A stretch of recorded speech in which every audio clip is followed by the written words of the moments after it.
Michael Tamn, T-A-M-N, born March 14th, 1934. So you've lived in Pemberton for a pretty long time. Can you tell me a little bit about how the town's evolved over the years? Maybe things that are no longer there, things you remember about Pemberton? Oh, Pemberton. Well, you got to remember, Pemberton was only incorporated in 1846. When it was incorporated, it also included the borough. The borough officially didn't split from Pemberton Township till 1904. That's when the schools parted too on it. And the schools took, Pemberton took the responsibility for the lower grades, and Pemberton Borough had the higher grade for high school. And high school originally was only 3 years. And then finally they went to a 4-year course on it. It was only 3 years on it. And basically it was controlled by county with it.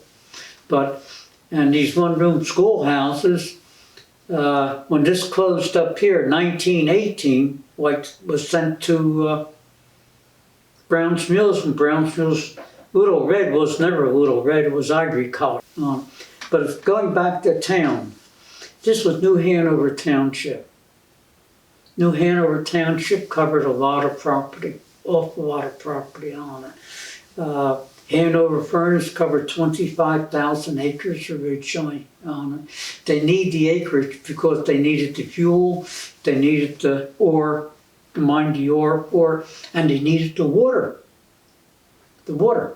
They even talked of putting a canal from Pole Bridge to the lake. It was talked about where they put in a canal, and there's a place.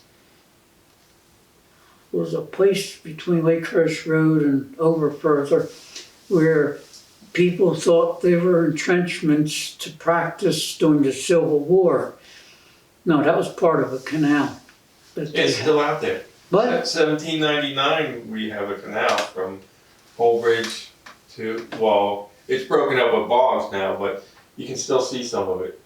And it ran out that there. was a canal to help to supply Hanover Lake for Hanover Furnace, because you need your water for water power and you need water for other things that Hanover Furnace on it. And that's what that was.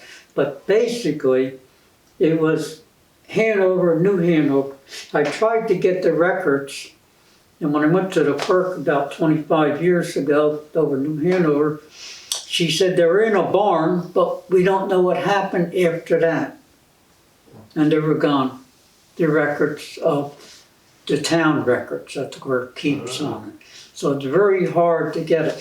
But I did get the deeds and everything and records from the state that it was 1846, because I chaired the 150th anniversary for the township.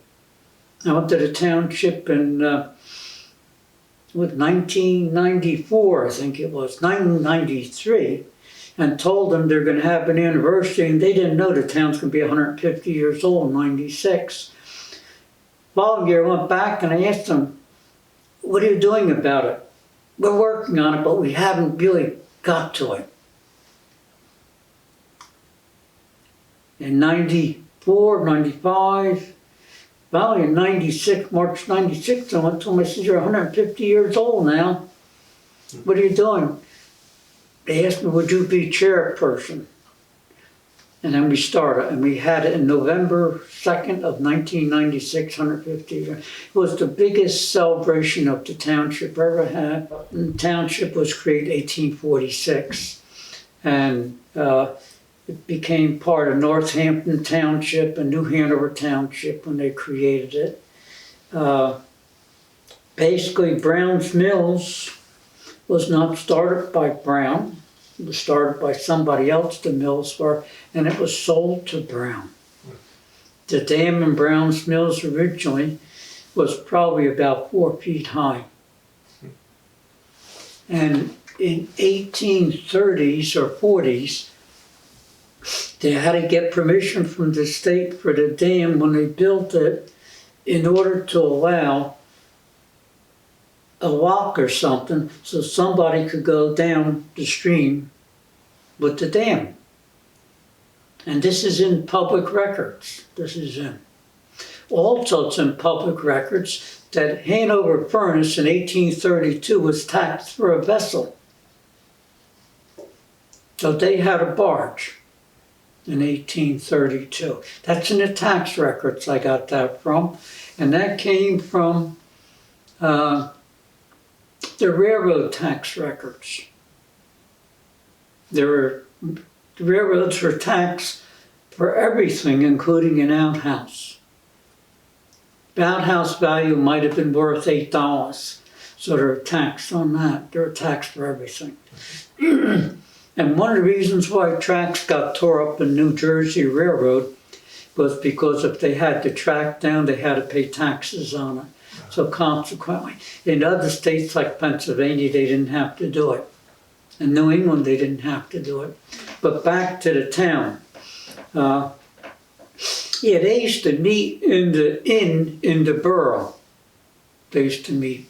And their meetings sometimes were on Saturdays at 11 o'clock.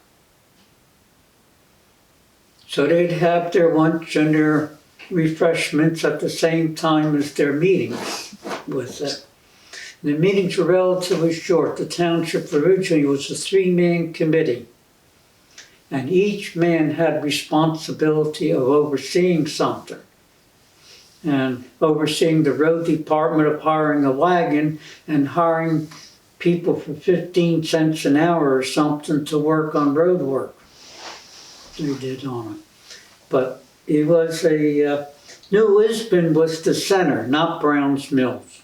New Lisbon Post Office was early on, 1840 I think it was, or 30s. And then the Brown's Mills Post Office came in 10 years later. Brown's Mills was not the center. New Lisbon had hotels, they had a church, they had a general store, they had a post office, and they had a railroad. The Kincora Railroad came to New Lisbon as early as the 1830s by horse-drawn. They were horse-drawn into New Lisbon. And then in 1908, it ceased when the trestle across the Rancocas burned, and some of the pilings are still available in there yet. But that was it. And there was even a coal trestle down by the post office because the county buildings used coal from 1900. From early on, they used coal. And they used to get the coal from the river, came through that railroad to there. And then the county hauled up and horse and wagon. They had 4 horses in a barn and wagons to the boiler room. But the New Lisbon was all the way up until the borough was New Lisbon. That was the place where you go. And that's why the county institutions in 1800, the almshouse was built in New Lisbon, the first almshouse in the state.